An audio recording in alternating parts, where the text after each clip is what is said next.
Was there anything that spurred your third quarter kind of outburst? I mean, we had a 10-point deficit to end the half, and I thought for most of the first half we played the way we wanted to. Obviously, we had a few more turnovers than we would have liked, but we just wanted to keep it a close game. Make them work for everything. We knew it was going to be physical, and I thought we did that until the last few minutes, and then we're looking at a 10-point deficit at the half. So in the third quarter, I knew I needed to be a little more aggressive so it didn't get away from us early, and just give us a chance to, like I said earlier, just make it a 5-minute game, keep it close, and then turn it into a late game where they got to go take it. And I thought we did a great job of that. And that third quarter, I kind of had that in mind. Just keep it close, make sure that we in striking range to steal one. So it was just a coincidence that it happened right after Russ rocked the baby? I didn't even see him do it. Okay. A lot of times I'm not, I'm waiting for the ball to be inbounded, so I'm not looking at what's going on going the other way. So rock the baby on a jump shot. You can do that all day. KCOLTrailblazers.com. In that same vein, did you notice Dennis Schroeder tapping his wrist in the fourth quarter? And if so, what did you think of it? Yeah, I did see it. I thought it was kind of funny, that he waited so late in the game when he knew that it was, the game was decided to do it. And he also hadn't done that. He hadn't pulled that out the first two games. So I thought that was interesting. AJ McCord, CBS Portland. Seemed like the fouls started pretty early. When the game gets in foul trouble early, how does it change the game plan later in the game? We didn't change our game plan. We knew that it was going to be a physical game because, so far this entire series has been really physical. But you don't get the benefit of the doubt on the road. I think on both sides, both teams played really physical, and they lived at the free throw line and we didn't. Royce Young, ESPN, over here, Dame. The back and forth stuff with Russell, though, you guys are both highly competitive guys. How much does that energize you when you guys are talking and all that stuff goes back and forth? I mean, it is what it is. I wouldn't say it energizes me.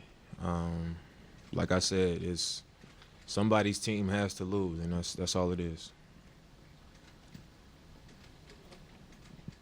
You had a fantastic third quarter. What did they do in the fourth quarter to slow you down and kind of kill the momentum? I think their defense pretty much stayed the same. They got a little bit more aggressive on the ball. Instead of the big just trying to stay in front of me, they were coming up a little higher. I noticed that they put Grant in it, somebody that's more agile, athletic. So maybe they could try to trap it or be more aggressive. But I thought I was still able to turn the corner. I think they just wanted me to get rid of the ball instead of keep scoring the ball. And we got good looks. We just weren't able to make shots fall. Maddie Lee, the Oklahoman. Dame, it seemed like, you mentioned them bringing in Grant. Seemed like they had George on you and McCollum more often than they had in the first couple games. How did that change the way you guys are approaching the way they're guarding you? My approach is going to be the same regardless. I know what I'm trying to get done, and that's all I focus on, no matter about the other stuff, who's guarding and what they're trying to do. I'm trying to figure out how can I get to the spots I want to get to, how can I get done what I'm trying to get done, and that's all my focus is.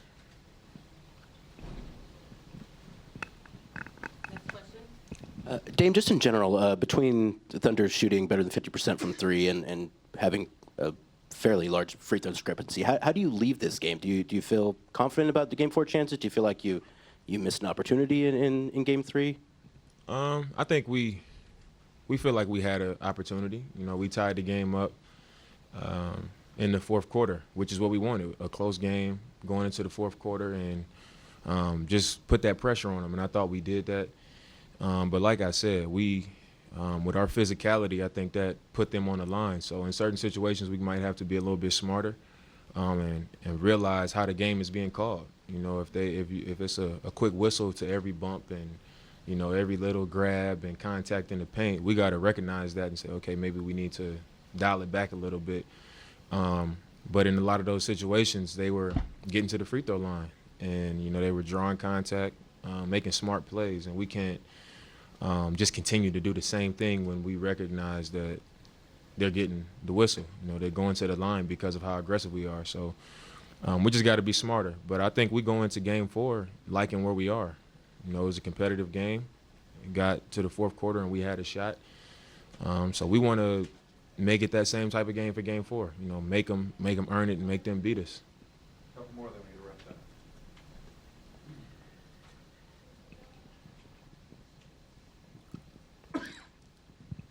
that. Matt Reynolds, CBS, Oklahoma City Radio. Dame, what was your thought on the dunk as time expired? I didn't really see it. I don't know. I mean, it was after the clock, but just doing that, you know, whatever. I don't really care. It's the playoffs. People do things that maybe they're trying to get under somebody's skin, or maybe trying to make a statement, or I don't know. It don't matter. The game was over. The game was decided. Typically, people say, you know, you don't do stuff like that, but honestly, I really couldn't care less. You know, the game had been decided, and if that's something that they needed to do to make themselves feel more dominant or feel better, then, you know, so be it.